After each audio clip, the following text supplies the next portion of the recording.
Brian Vaisley, and I am honored to welcome Ocean Robbins to Younger, Longer. Now, Ocean is the co-founder and CEO of the 600,000 member Food Revolution Network. He's the author of the best-selling book, 31-Day Food Revolution, Heal Your Body, Feel Great, and Transform Your World, which is simply a must-read book if you're interested in proper nutrition. Now, back when Ocean was just 16 years old, he founded Youth for Environmental Sanity and directed it for the next 20 years. He has spoken in person to more than 200,000 people, organized online seminars and events reaching more than 1 million, and facilitated leadership development events for leaders from 65 different nations. He served as adjunct professor for Chapman University. He's a recipient of the National Jefferson Award for Outstanding Public Service, the Freedom's Flame Award, the Harmon Wilkinson Award, and many other honors. And he's also a good friend and a personal hero for all of the positive that he has done for our world. So, hello, Ocean, and welcome to Younger, Longer. Hello, Brian. Great to be with you. Looking forward to this. So, Ocean, before we dive into the big question, I like to put my conversations in interesting imagined scenarios versus just two people sitting in front of microphones. And for this ultimate summit for healthy aging and longevity, I'm asking each expert for a favorite travel destination toward that end for some fun, and so listeners can have the extra benefit of hearing about some places that may be worth a visit. And you had previously mentioned to me that one of your favorite travel destinations is Ma'in Hot Springs in the country of Jordan. And you noted it holds very special meaning in your life, in fact, but you are going to keep me in suspense and only note that meaning here in this interview. So can you please tell us a bit about Ma'in Hot Springs and exactly what its special meaning to you is? Okay, this goes really deep, so we're diving in fast here, Brian. So Ma'in Hot Springs is a hot springs waterfall on the edge of the Dead Sea in Jordan. So it's pretty much the lowest point on Earth. There's this water bubbling up from deep in the earth, heated from closer to the Earth's core, bubbling up and then pouring down in this massive waterfall with force so powerful you can barely stand under it. It's kind of like the perfect hot spring temperature. It's like hot, but not scalding. Mm-hmm. And you can stand under there and just be pummeled. And I went there for the first time about 14 years ago. I was leading an international gathering of young leaders from throughout the Middle East. And we had people from all different backgrounds and places, people, some of whom it was literally illegal for them to be in each other's presence. We had people from Iran and Syria and Lebanon and Israel and Palestinians and people from all places in that region who wanted to make the world a better place. And what I experienced over the course of a week with these young leaders was the depth of pain in that part of the world and the depth of love and human longing and courage and determination in that part of the world. A land that is practically steeped in centuries of blood and sweat and tears and prayers. And I felt this kind of overwhelm, like, how are we going to heal the world? You know, the birthplace of 3 of the world's major religions is basically in the same place. And how are we going to heal the world if we cannot bring these people together? And as I stood under those hot springs, the water was pouring over me, and I found myself weeping. And it was this weep that I felt so overwhelmed by the immensity of it all, the human experience going back through centuries, and how hard we try, how much we care, how hard we work, and yet how much we keep bumping up against the same problems over and over and over again, and ultimately creating suffering for ourselves and for each other. And I found myself asking, where do I create suffering? And I realized in that moment that everywhere I hold attachment, ambition, or desire for what is not so, every time I argue with the world about wanting it to be different than it is, I'm creating suffering. And so this weeping came over me, and I was saying, help me to release all ambition, all attachment, all desire for all that is not so. And I just felt this sense of willingness to let go, and the water was washing over me, cleansing me in a sense. And then as I came out of those hot springs, just racked with tears, I found a new prayer coming to me, which was help me to embrace totally with all that I am, all that is real. Mm-hmm. And I found myself looking at the entirety of the human experience and asking how I could embrace it all, accept it all, everything. I mean, war, violence, child abuse, love, beauty, courage, healing, redemption, sickness, cancer, heart disease, dementia, all of it, right? This is all what is so. And then what I felt was that also what is so is our capacity to respond, our capacity to innovate, our capacity to renew. That for every famine, eventually there can be a new harvest. For every sickness, eventually there can be the possibility of healing. That's what healing is recovery, it's restoration, it's rebalancing. And we only get there when we embrace or we understand, or at least we accept reality.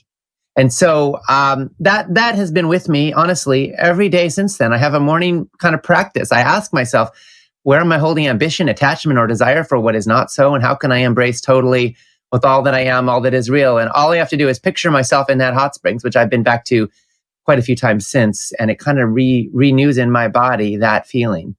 And it comes back to my work as a health activist, because as long as we are in denial that junk food, for example, is toxic to us, we are unable to respond effectively and make intelligent choices. So my interest is in helping people embrace what is so, embrace reality as it is, get informed so that we can get empowered, so we can do something constructive to create positive change.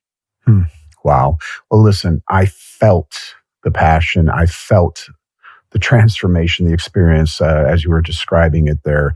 Truly powerful indeed. First of all, I'm grateful you shared that story. And what a powerful message. I'll sum it up as acceptance and then appropriate response versus fighting the reality of things. But instead, what can I do? What can we do in the face of these things? You brought up a whole list of some pretty terrible ones, child abuse and wars, things that just keep repeating, and then a different kind of war, which is not proper recognition that junk food is as frankly deadly as it is. So acceptance and response, I feel it, and I'm honored, and I am also honored to put us in that imagined scenario. Now it holds far more meaning, as a matter of fact. So let's just say, and I'm not sure I can compare with the experience you had there, but I think for a lot of people, this experience may compare.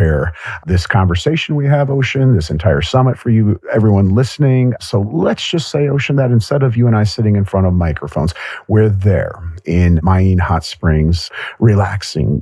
They're in one of those natural and possibly, as I've heard it, medicinal hot springs. Of course, I dug a little bit on this when you noted it. I'm like, wow, I want to visit there. First of all, I know that King Herod the Great is said to have bathed in one of these some 2,000 years ago. So let's say we're in that one. So somehow. And it's the perfect opportunity to ask you a really important question. And I turn to you and I say, hey, Ocean, from your unique area of expertise, what are 3 of the simple and most effective steps people can take to look and feel their best, avoid, possibly even overcome disease, and live longer and better? What would your first answer be?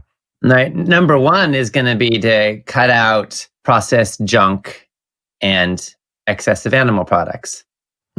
Because the truth is, if you were to try to design a diet that was going to promote heart disease and dementia and type 2 diabetes and obesity, you'd have a hard time doing better than the modern industrialized diet.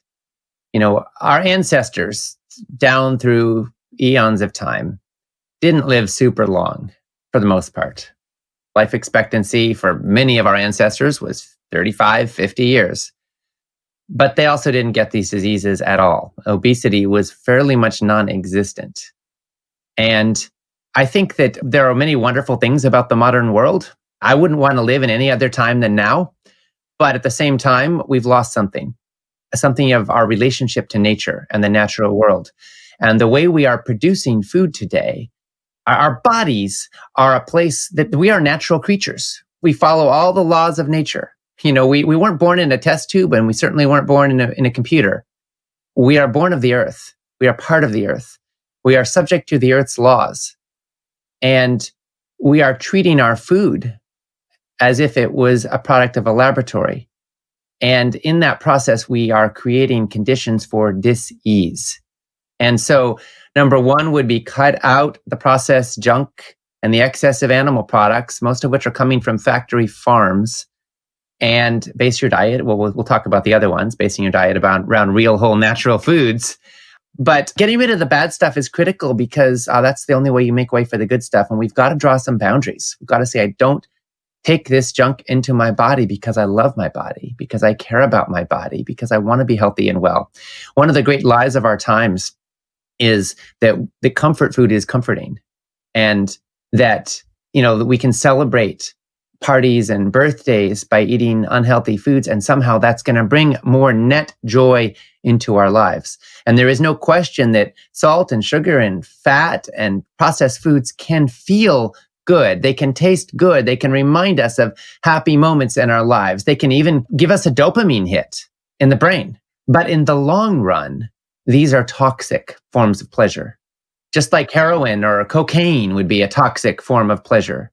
And yeah, sure, it can feel good, but what does it lead to in the long run? Especially, what does it lead to when you use that to feel good instead of things that are healthy? And healthy pleasures that expand our capacity for pleasure, that expand our capacity for aliveness and vitality and joy, are a gift that keeps on giving. They create positive feedback loops. And so cutting out the junk can make way for the healthier pleasures. Yes, thanks, Ocean. This is the crucial step one when it comes to a healthy diet and living long and well. And at first, it may not be easy for some people because, like you said, these processed foods give us a dopamine hit like drugs. But I do agree and urge everyone to pay close attention to how much better you feel when you do cut them out. Let your brain and body's positive feedback be your motivator to stay off these foods, and take it day by day until it becomes your routine. And I do want to note that this widespread seeming addiction to processed foods is not entirely our fault, though it is our responsibility to do something about it. What I mean is they're bamboozling people, tricking people, because these processed foods are carefully engineered to be rather addictive, to have tastes and mouthfeel that are close to irresistible to our basest senses. And when you do eat something healthy, like vegetables, you just may not like it as much as these carefully engineered foods. So, Ocean, maybe you can address this in more detail? There are some very smart people who have a lot of budgets behind them, whose job it is to make us addicted to certain foods or food-like products. And they engineer the perfect mouthfeel, the perfect salt hit, the perfect sugar impact, and they're treating it like a science. Unfortunately, their only goal is making us buy more. Yeah. Their goal is not helping us be healthy. And if they wanted to help us be healthy, we'd just be eating vegetables. But unfortunately, a lot of us have gotten addicted to processed junk, and it's very habit forming. It's not an accident. And I really do wish, Brian, that, kale tasted better than donuts, but I'm not going to lie, it doesn't, at least not to most people. However, in the long run, there is so much more pleasure in feeling good. Yeah. In waking up and having a bounce in your step, and in feeling your heart happy and alive, in feeling joy in your being, and being excited to go for a morning run because your body says, heck yeah, to life. And there's not a lot of joy in feeling like crap and aches and pains and lethargy and fatigue and some part of your being that constantly says no to everything. But a lot of us live in that state because we have created the conditions of disease. And that starts fundamentally with the food on our plates. Now, the good news is that your saliva actually changes. There are studies on this. People who eat kale, I keep talking about kale. My parents almost named me Kale before they chose the more conservative name of Ocean. But kale, when you eat it the first time, it actually tastes very bitter. And they found that after about 10 times of eating it, steamed kale, people's saliva literally changes, and they develop proteins in their saliva that break it down, and it literally tastes sweeter. So it can be habit forming too. Healthy food can be habit forming. And if you learn ways that you like it, then you can just get into it. But you do have to clear away the bad stuff first. It's like if you're in a toxic relationship, it's very hard to You want to love foods that love you back. If you're in a toxic relationship, it's going to be very hard to make space for a new healthy relationship while you continue to be with that abusive partner who treats you badly. You got to say no. You got to create space in order to create love, in order to create health. And so that's why step number one is cut out the processed junk and the bad stuff. Right. And everyone listening. So, throughout the summit, you're going to hear some really powerful steps to take. I do hope you'll consider ordering the empowerment package so you don't miss a single speaker and you can hear it all again and again. And clearly, I think it's obvious this is perhaps the top or one of the very top steps. I would advocate, if you're someone who's listening, and I think generally most folks listening are a little more advanced in their health knowledge, perhaps, and the steps they're taking than the rest of the world. Maybe a general statement, probably true. If you are brand new to this, though, and you eat a lot of, frankly, processed and junk foods, my position, Ocean, and I'll ask you to briefly comment on this too, is start somewhere. Meaning, if your pantry's full of it and you eat it morning, noon, and night, or you just eat a lot of it, you may want to just take it step by step and say, first, I'm going to cut this out. And then when you succeed with that over a period of a couple of weeks, move on to the next one. And simultaneous, or by the same measure, introduce something good into your life more, like kale. So what do you think of that, kale? I mean, Ocean. Exactly. Well, so can we go to number two then? Would be just that. Eat more vegetables, particularly. Eat more whole foods in general. So we have mountains of evidence. We have tens of thousands of studies published in peer-reviewed medical journals telling us in no uncertain terms that vegetables are good for us. And we have studies on just about every vegetable out there showing health benefits, whether it's jicama or parsley or, yes, kale or collards or cabbage or carrots, onions.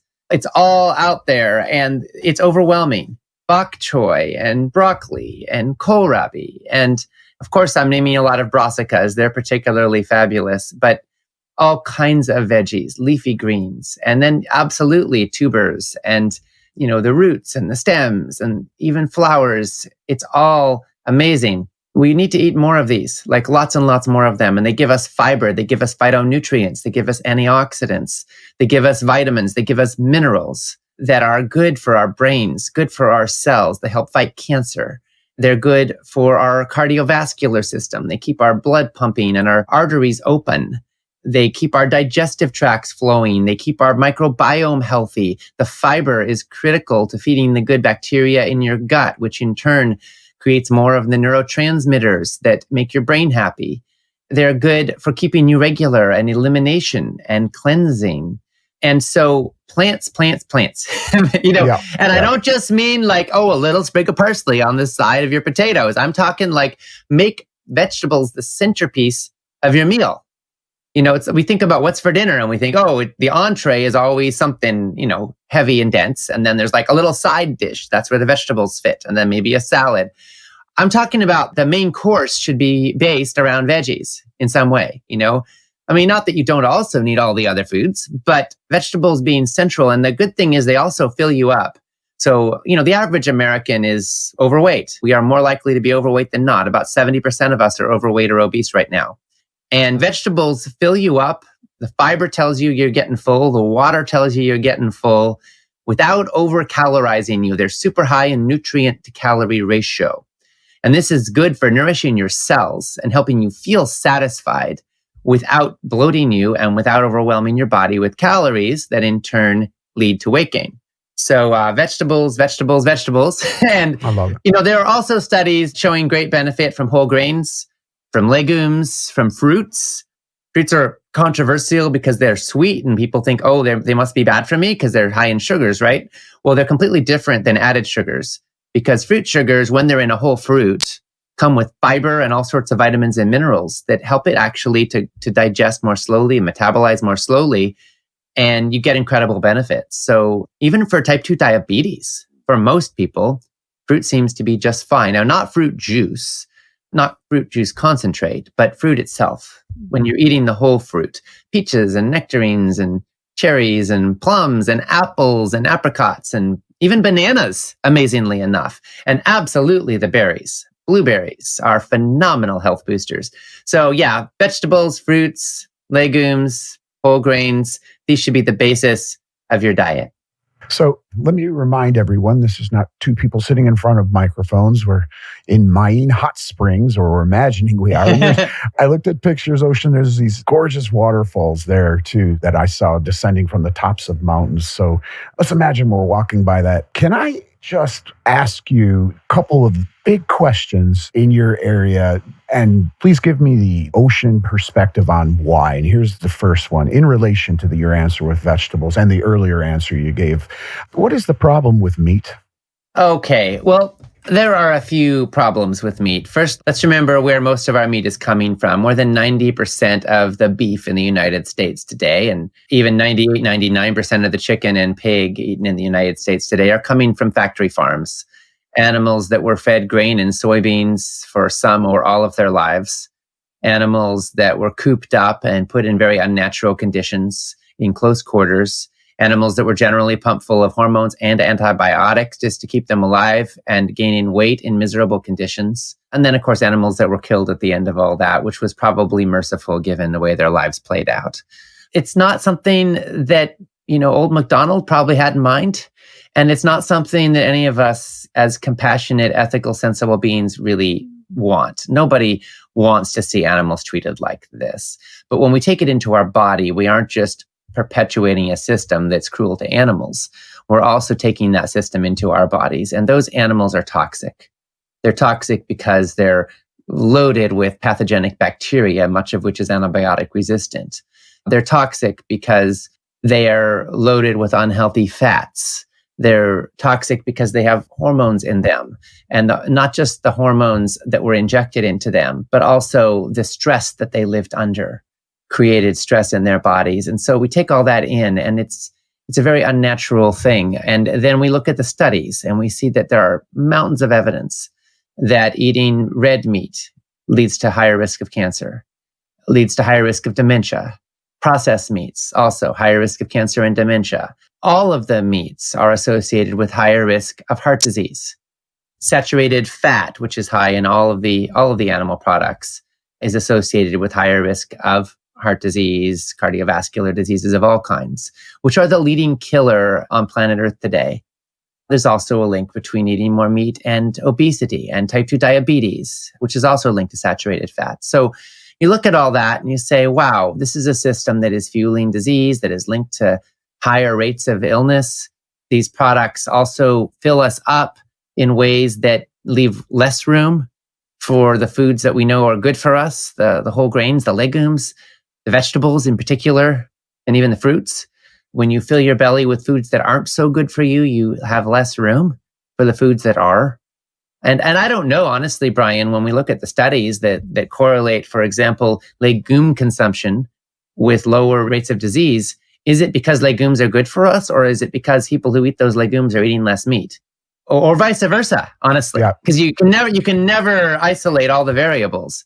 Right. But what we do see is that we want to swap. We want to swap beef for beans and move in this direction. And there is also, for me, when I think about my values and my goals in life, I want to be a positive contribution to the world around me. I don't just live to eat, I eat to live. And to me, living is about service. It's about contribution. And when I look at the impact of our food choices on our planet, it matters to me. I want my kids, who are 19 years old right now, I have twins, I want them to be able to grow up into a world with a healthy climate, with water and topsoil and clean air and clean water and forest cover. And the reality is right now, 83% of all of the agricultural land used on Earth is used for animal agriculture. It takes about 12 pounds of grain or soy to produce 1 pound of feedlot beef. The other 11 is essentially wasted. Animal agriculture in general is like a protein factory in reverse. You're taking calories in and you're going to get a lot less out as flesh or eggs or milk because you're mostly producing heat, hoof, hide, bones, feathers, poop, everything it takes for that animal to live. And so it's a very inefficient, anti-efficient system. And what that does is it takes a terrible toll on our land base, on our water base, on our topsoil. So if just theoretically, tomorrow, the entire world went vegan, which of course, I'm not saying that's going to happen, but let's just play this out for a second. we would free up enough land just through that simple action that it would be an equivalent to all of the land mass of the United States, China, Australia, and the European Union combined. That's how much land would instantly be freed up. Land that could be used for future cities, land that could be used for growing more food for growing populations, or more organic food. Organic food's a little bit less efficient in terms of yield per acre. Well, we'd have more than enough land to make up for that. So we could be more sustainable. Land that could be used as carbon sinks, that could grow forest cover, that could sequester carbon out of the atmosphere with specific plants that are great for doing so. We could reverse climate change. We could help to heal our biosphere. We could help to create a future we're proud to pass on to our children. And I'm not saying we all need to go vegan tomorrow. I am saying that we can take steps. And every time you eat beans instead of beef, you're helping to contribute to a world where more kids can eat, where we're wasting less of our land resources, water resources, topsoil resources, etc., through an incredibly inefficient system. Humans should be eating the food directly if we want efficiency and sustainability. Well, like they say, man, ask the right question and you get quite the answer. And that's a great answer. I appreciate it. Clarity on that. And then I'm going to say real quick, because I know we've got other ground to cover, but you actually brought up the other big question. Now, I can't tell you how many times these days, because of a certain doctor, that I get the question regarding legumes, beans, that, hey, aren't they not good for you? Can you please just give your perspective and address that one briefly too? And I think you know exactly what I'm talking about. Absolutely. Well, okay. So we've heard about this thing called lectins, which are proteins in plants. And a certain doctor has been popularizing this story that lectins are poisons. Plants produce them to protect themselves from insects. And when we eat them, they're poisonous and they're harming us. The doctor has wound up basically telling us that lectins are causing a ton of misery and that we should therefore avoid the foods that contain them. Unfortunately, this doctor is telling us to avoid legumes, tomatoes, other foods that have been proven in study after study after study to be beneficial for human health. To be clear, beans contain some lectins that aren't good for you when they're raw. Kidney beans in particular contain one lectin called hemagglutinin that will make people sick if you eat it raw. I mean, literally, you could eat one raw kidney bean and it can make you very, very sick. So don't eat raw kidney beans. And in general, don't eat raw beans. If they're sprouted well, some people say that it's okay with certain beans to eat them at that point. But personally, I'm not super comfortable with that. I like to pressure cook them. When they're cooked very well in a pressure cooker, that gets rid of all of the potentially problematic lectins. And even this doctor, Dr. Stephen Gundry, I'll go ahead and name him, says in his own book that when they're pressure cooked, the problem goes away. So he has chapters about how bad beans are because of their lectins. And then he acknowledges, but if you pressure cook them, it's not an issue. And by the way, most of the beans eaten in the United States are canned, all of which are pressure cooked. Yeah. So it's kind of like this phantom nemesis that turns out to kind of be nothing at the end of the day. But yeah, absolutely don't eat your beans raw. I appreciate that. And there it goes. There's the answer to everyone who ever wondered that question. So, okay. Excellent, Ocean. Well, we're now strolling along the salt-crusted shores of the Dead Sea, which, to my understanding, is really nearby Maine there. And it is a stone's throw away. Yeah, which, again, I would just really have to get there, after you brought it up. And then I did a little research on it. It's hit near the top of my bucket list of places to visit. It looks amazing. And in my mind, we're having this conversation there. And so it's another perfect location to turn to you and say, okay, Ocean, what is another simple and most effective step for people? Oh, well, since we're strolling along the Dead Sea here, I'll tell you, it's moving more. Excellent. Yeah. Your body was meant to move. And we sometimes have this notion when we're tired or fatigued that we need to take it easy and not push ourselves. But that creates lethargy and eventually stagnation. And if you don't use it, you will lose it. So bodies need to move and push and thrive. And when you do more, you get more when it comes to cardiovascular health. So you should be getting winded sometimes. You should be having your heartbeat going up, and then keep leaning into it. If you can only walk a little ways, then walk a little ways. And then see if you can make it a little more. When I was a youngster, I used to run. My dad and I ran marathons together as I was growing up. And then I stopped running for a couple decades, few decades. And then last year I realized I talk about health all the freaking time, but I wasn't running. And I had this story that, oh, my knees are too creaky and they're going to get hurt, if I run. And I decided, well, can I run a little ways? Can I run a quarter mile? So I tried it. And I was like, yep, I can do that. And I decided, instead of pushing myself to try to be the runner I was when I was a youngster, I'm not going to go running marathons right now. I'll do what I can. And then I started jogging really slow, like a mile, and I felt accomplishment. And I did that every day. I just jogged like a mile, slow. And then I was timing myself and I was like, oh, can I go a little faster? Yep. Can I go a little faster? Yep. And then I did a mile and a half and then 2 miles and every other day. And I've just started easing into it. And the point is that wherever you are in your fitness journey, you can maximize your potential. It's not about being an Olympian necessarily. For most of us, it's not. But it's about using what we've got and leaning into it. And the amazing thing is that it gets easier. And now if I'm late for an appointment and I've got to jog to meet somebody, I can run fast, because my legs have got that bounce in their step and I feel it. And I literally, I'm a person who likes to jog from like the kitchen to the living room, like I just bounce around and I can do that with ease and joy. And I find myself, if music comes on, I notice my body starting to dance because I'm more alive, because there's more spring in my step and more vitality. And so that's because of the 10 minutes or 15 minutes or 20 minutes I spend jogging every other day. So for the last year or so, I've been doing that and loving it. That's my story. You've got yours. The bottom line is we've got to use it. We've got to move it. We've got to groove it. And that's how you come alive. And that blood flow, that airflow, that body movement is so good for you, for every cell in your body.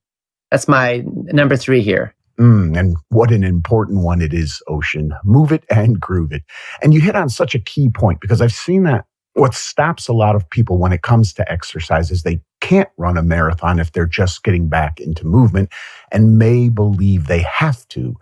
Start with pushing yourselves a little, folks. And like Ocean noted, work your way up, but you don't need to run a marathon to start. And Ocean, I like to scan my own subconscious routinely for what I call limiting stories. These ideas implanted deep within me that may not be true and in my best interest. And one that still pops up is that if you are sick, if you have creaky joints, if you have pain of any sort, you shouldn't move much. You should just sit and rest and get better.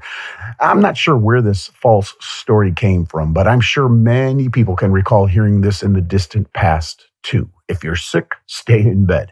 But in general, the opposite is actually true. Movement is a big key to helping virtually all health issues. So I'd urge everyone listening to analyze themselves to see if this old myth, this old self-limiting story might be holding you back. And there are exceptions, of course. If you have a broken leg, you shouldn't go for a jog. On the other hand, if you do have a broken leg, there are other ways to get that movement in. Find enjoyable ways to do it. I mean, I'm a gardening freak, as many people know. I'm out there when the rest of the world is inside all comfy because it's too cold, finding stuff to dig up or dig in or something as long as I possibly can because of the cold climate I live in. It's a great way to get that exercise. And there's so many ways, right, Ocean, that you can move? There really are. And just to put a little bit of weight behind this in terms of what the research is telling us, osteoporosis, for the most part, is not a disease of calcium deficiency.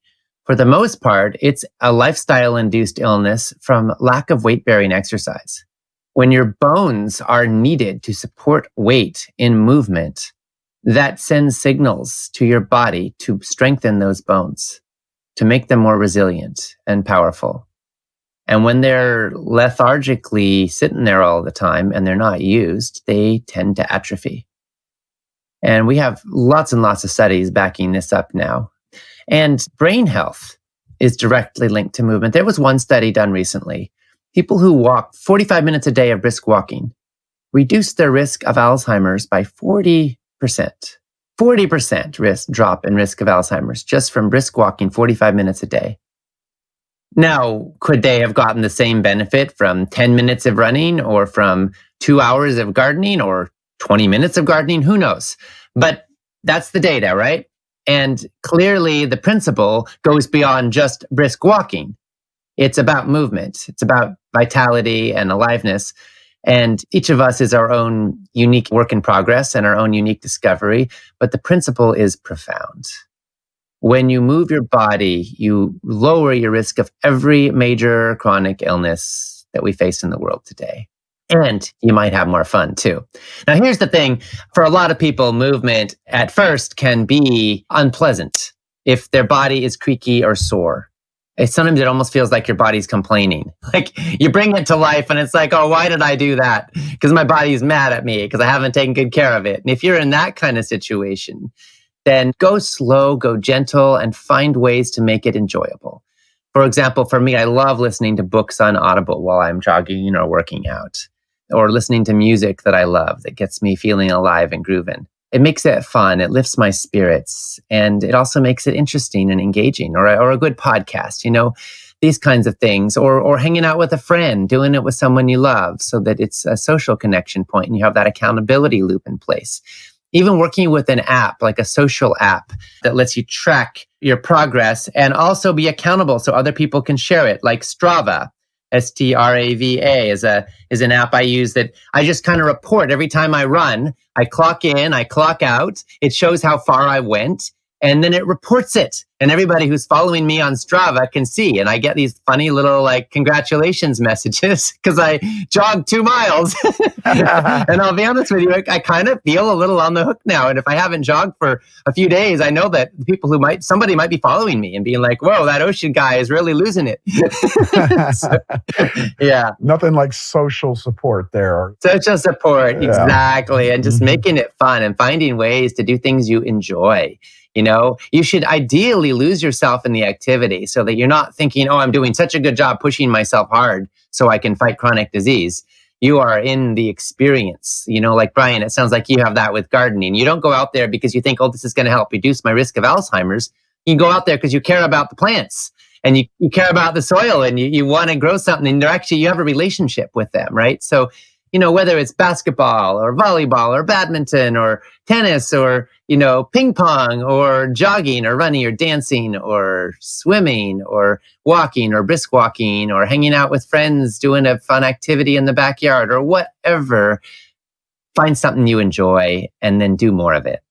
Wow. Well said, Ocean. So, all right, we're back at Maine Hot Springs for one more dip in those perfect temperature springs before the day is done. Do you have one more simple and most effective step that you can share, please? Oh my goodness. Well, you said 3. We did 3. So I can always do bonus ones. You know what? I'm going to say something that's very important to me personally, which is become an ambassador, become an advocate, become a leader. We live in a toxic food culture. We live in a society in which aging is associated with ever increasing decrepitude and suffering and misery and dreams getting smaller and the world getting smaller and more broken and more painful. But it doesn't have to be your fate and it doesn't have to be normal. So as you take steps on your path, share it with others. Invite them to walk it with you. Invite them at least to celebrate your journey and your successes, and perhaps also to participate. Find kindred spirits. Enroll more people. Share videos. Share this summit with people. Share what you're learning with people. And invite them on the path, because if you love somebody, of course you want to respect them. They're the ultimate determiner of their own choices. But you also probably want to help them be well. You probably want to help them to thrive. And when you learn something that helps you, then it's human nature to want to share it. So become a advocate and let that become part of what lights you up, if it does. For me, it's the centerpiece of my life. I want to spread this message. Now that I know, I want to share. And you're accountable too now. Everybody listening right now, you're accountable now that you know the impact your food choices and your life choices can have. You're accountable for what you do with that knowledge. You're accountable in your own life, and you're also accountable in the lives of others. So, my invitation to you is to put that knowledge into action in ways that are congruent with your core values, with your purpose, with the impact you wish to have on the lives of others. Hmm.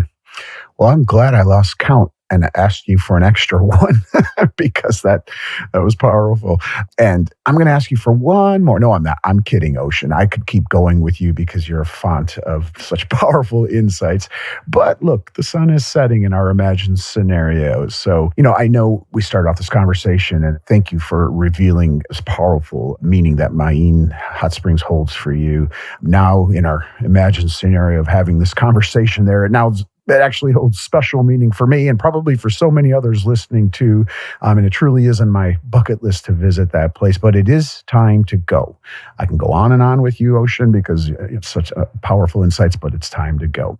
And as to all you just shared in reality regarding processed foods and veggies and movement and being an ambassador, the bonus that we got, I just want to say, number one, wow. And number two, thank you.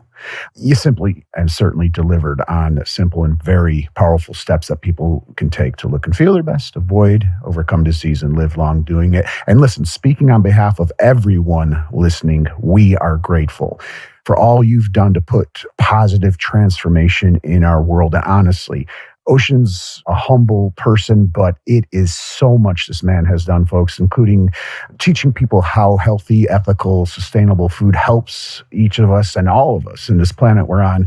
And for Ocean, all you've done for empowering people like you just did to take action toward that end, I want to speak on behalf of everyone and say we are grateful. Now, everyone listening, if you aren't already there on a routine basis, please do join the free Food Revolution Network at foodrevolution.org. And do not miss the deeply researched and outstanding blog articles there. I strive and work hard on our articles too over at The Art of Anti-Aging, but honestly, just speaking honestly, there are none better. They're powerful, informative, and deeply researched articles over there, as well as the other information Ocean provides. So that's all my way of saying one more time from the bottom of my heart, Ocean, thank you for being with us on Younger Longer. My privilege. Thank you for doing this, Brian. And everybody who's here, thank you for giving the greatest gift of all, which is your attention, your curiosity, and your learning. We're in this journey of discovery together. We're in this journey of action together. And I thank you so much for your partnership, all of you, in this journey. It's a joy to share it with you.